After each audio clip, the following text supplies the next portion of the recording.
so much, Kelly. It is so amazing to be here with all of you today, and I'm just so thrilled that we could be together.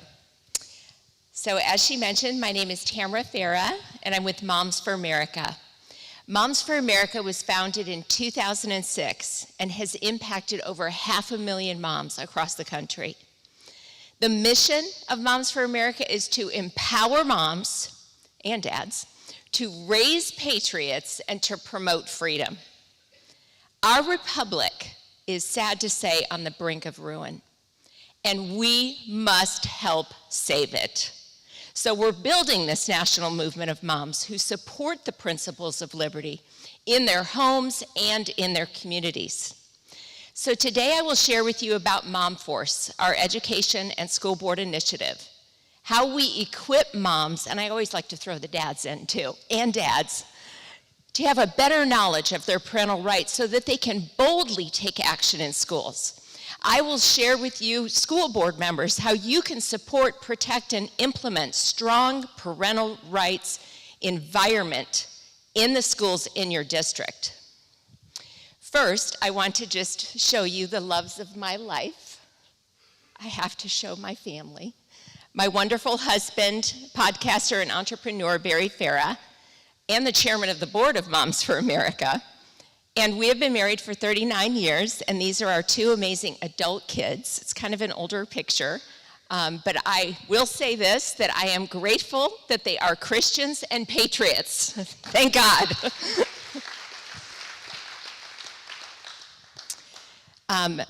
Kelly just mentioned Mom Force, and these are our resources at momforce21.com. You can jump straight to the page. At Moms for America, we both educate and activate. Mom Force is the activate part, which is good because I'm a lifelong activist. Through Mom Force, we have trained, equipped, and mentored over 100,000 moms just this last year with solutions that help them take back their schools for good. We collaborate regularly and intentionally with coalition partners, including conservative organizations like AEI's Conservative Education Reform Network, Parental Rights Foundation, Alliance for Defending Freedom, Freedom Works, and so happy to see Laura Zork here and meet her in person finally today, to fight for parental rights at the federal, state, and national levels. And that's where you come in, those of you in this room that are school board members. You can play a significant role in supporting parental rights and education in your district. So first, a quick summary of what is happening in schools. Schools have been hijacked over the last 100 years by the socialist Marxist left. This is traceable, historical fact. It is not a conspiracy theory. The Frankfurt School and a group of Marxists with world domination in mind knew that they could not capture the West, including America, with guns and tanks, but rather by capturing the hearts and minds of children. And they are doing that today with more force than ever before with their anti-God, anti-American agenda in schools. That strategy includes trying to replace our founders' Judeo-Christian worldview with the Marxist worldview. So here's my 90-second commentary on what's happening in schools. All the dangerous, non-academic, false theories and ideologies at the core of what is being taught in schools, as I mentioned, is anti-American and anti-God. SEL, social emotional learning, sets the culture and tone in schools to brainwash and control kids and separate them from their parents' rightful role of ensuring their well-being. CRT, critical race theory, categorizes kids by skin color, minimizing their value and traumatizing them. DEI, diversity, equity, inclusion, we all know it is not diverse, it is not equitable, and it is not inclusive. And gender ideology seeks to erase the scientific reality of our DNA and XY male and XX female chromosomes that prove that there are only two sexes. The concept of a plethora of genders is unscientific. We need to call it out for what it is. It is a completely fabricated concept. And it is now being promoted, of course, by big tech, big government, and manipulated media with the goal of indoctrinating children, sexualizing them, so big government can control them as they seek to turn America into a Marxist socialist nation. So to overcome this indoctrination, we have a lot of work to do on a lot of fronts. We know for sure that we need to fight for parental rights in schools above all else. For the remaining minutes, I'm going to provide you with an overview of parental rights in education per federal laws. I'll just mention the states that have state laws because we don't have time to go into those. And I'll mention a few key Supreme Court cases. And then I'm going to give you a brief overview of a local effort that we are launching called Operation Parental Rights, which makes our parental rights in education guide, which you can find by just going to our website and it'll come up as a pop-up. It makes this guide actionable. And then we also will talk about a model parental Bill of Rights policy that those of you who serve on school boards can actually potentially implement in your district.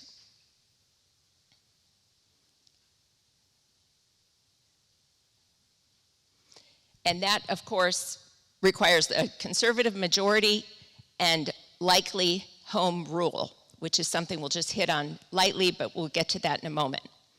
So first and foremost, I think all of us in this room know that parental rights are fundamental and supreme. They come from God and not from government. They are also supported by the courts, by federal legislation, and by legislation in a growing number of states, all of which is being ignored by the left, and they drive us into the courts to protect and uphold these rights, which makes our job a lot harder these days. Through Mom Force's Operation Parental Rights, we are encouraging parents to set an appointment with the principal, with their child's teacher or teachers, and board members to present their rights as a parent in writing and to go through it politely with these school educators and officials. And then they leave that with them, so it's in writing and they present it. And we are encouraging them, if it is legal in their state, to record any responses from these officials and to share their experiences with us. We want to capture the responses of the educators to hearing about the parental rights. Here are some of the things that we will be having them share. According to the 1979 law that established the Department of Education, parents have the primary responsibility for the education of their children, and it is states and localities that are to support that. A federal law that supports parental rights as well, education law, Every Student Succeeds Act, the revised version, guarantees parent-teacher conferences, reasonable access to staff, and regular two-way meaningful communication involving students in academic learning and school activities. Opportunities to volunteer and participate and observe in their classroom. Notice that was, of course, all shut down during COVID, but you have a right to observe in your child's classroom. The right to ask for the qualifications of the teachers, the right to have an integral role in assisting with your child's learning in school, to serve as a full partner in your child's education and be included in decision-making on advisory committees, etc. This concept of Terry McCullough, former governor of Virginia, that parents have no place in education is a flat-out lie. There are shared responsibilities between parents and the school to assist children in reaching high student achievement, and we know we're not reaching that at all in almost any of our schools across this country. And then there's Ferpa, the Family Educational Rights and Privacy Act. According to Ferpa, parents have the legal right to inspect their child's education records at the school and have them explained. This includes their disciplinary record and notes from meetings with school counselors. You know, all these secret conversations about gender and, name changes of kids. They are breaking the law by not allowing parents to be informed about that. According to the consent to disclosure of personally identifiable information, parents alone have the authority to permit the release of their child's personally identifiable information, and yet that is not being honored. Parents also have the right to appeal their child's records and the right to file complaints. Under the Protection of Pupil Rights Act, a law that runs through and is enforced through the Department of Education, you can guess that they're not enforcing it. Parents, though, have the right to review the curriculum in their child's school and class and must be notified about surveys and provide opt-in for their student to take the survey.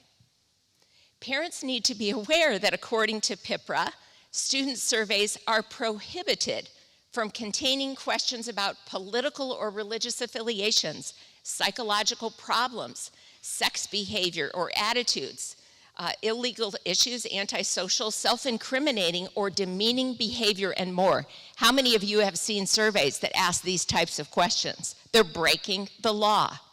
According to PIPRA, upon request, schools must allow parents access to inspect all material used by the school as part of the child's educational curriculum, including teacher training information. But often school districts routinely hide curriculum in teachers' manuals and even instruct teachers to write on an erasable surface, or they tell, that copyright laws keep them from being able to share with parents, or they claim that they have no written curriculum. These are all bad excuses. They're breaking the law. What about parents' rights related to sex ed? All states have some involvement in sex education for public school children. As of October 2020, 30 states and the District of Columbia require public schools to teach sex education. Make sure you understand your state's laws related to sex ed. Many states define parents' rights concerning sexual education.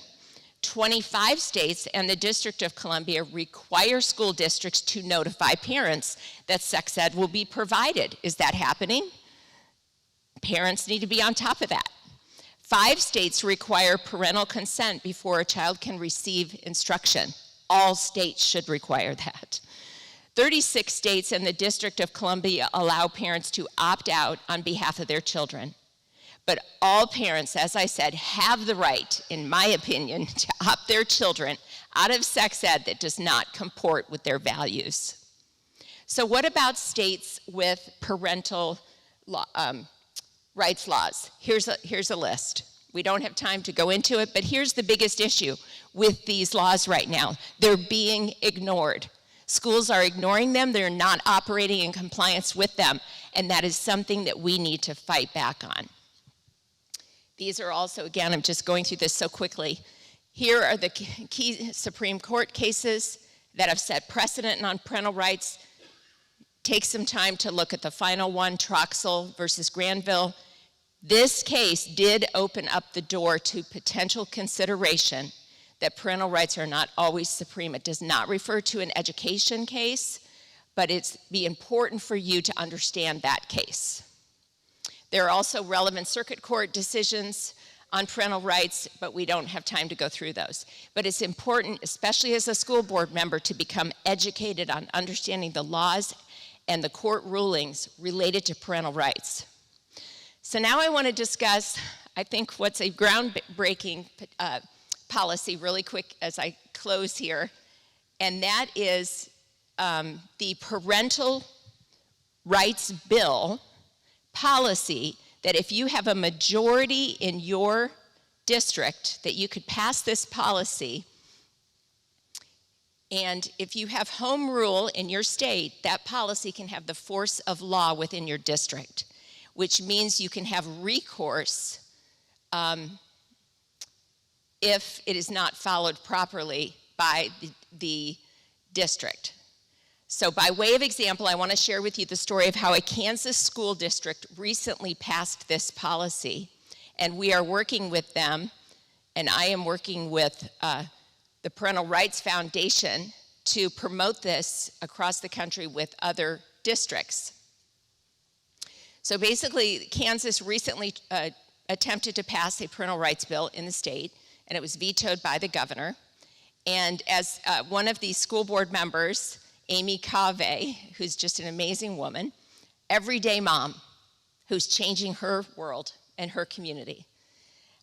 She is a school board member in Lansing, Kansas. She is one of 4 conservatives in the majority on the Lansing USD 469 school board. And as I mentioned, the state did not pass the bill, and she just took it upon herself to work with her majority there and to slightly modify this policy and this bill to create a policy that they voted in, and because they do have home rule in Kansas, it has the force of law. They passed it June 13th of this year. And so we are very excited to learn about how this is all going to play out for them in Kansas and in this particular district. But basically, so there are a number of things that we already talked about in those laws that I gave you that are in this parental rights bill. Excuse me. Yeah, did I say that right? Parental rights bill. Parental Bill of Rights. See, I mixed it up. But also included is the right to expect that a child's school shall not contract for teacher professional development with providers that promote racially essentialist doctrines or practices that have been held to violate the Civil Rights Act of 1964. So we're seeing that here, and we're seeing that being invoked in several other situations as well as in state law. And so that's another good direction that we're going in when it comes to parental rights. I will send you, I am very happy to send you, there's my email address, any of these documents and information that you would like to receive. I will email them to you, including this model. Will Estrada took her policy and made it so that it would be more universally able to be applied into other school districts. And so, again, there are some key things. How am I doing on time? Wrap it up? Okay, so, and I will also send you guys the list of considerations that we received from Amy as you consider this policy in your districts, so some really key bullet points for you to work on that. And I just want to thank all of you here as parents, as well as school board members. Keep up the fight. I believe that the battle over parental rights is the path to victory in schools ultimately. We will have to continue to, these are good strategies. We're working on other strategies, but we can win this battle in schools. Thank you so much.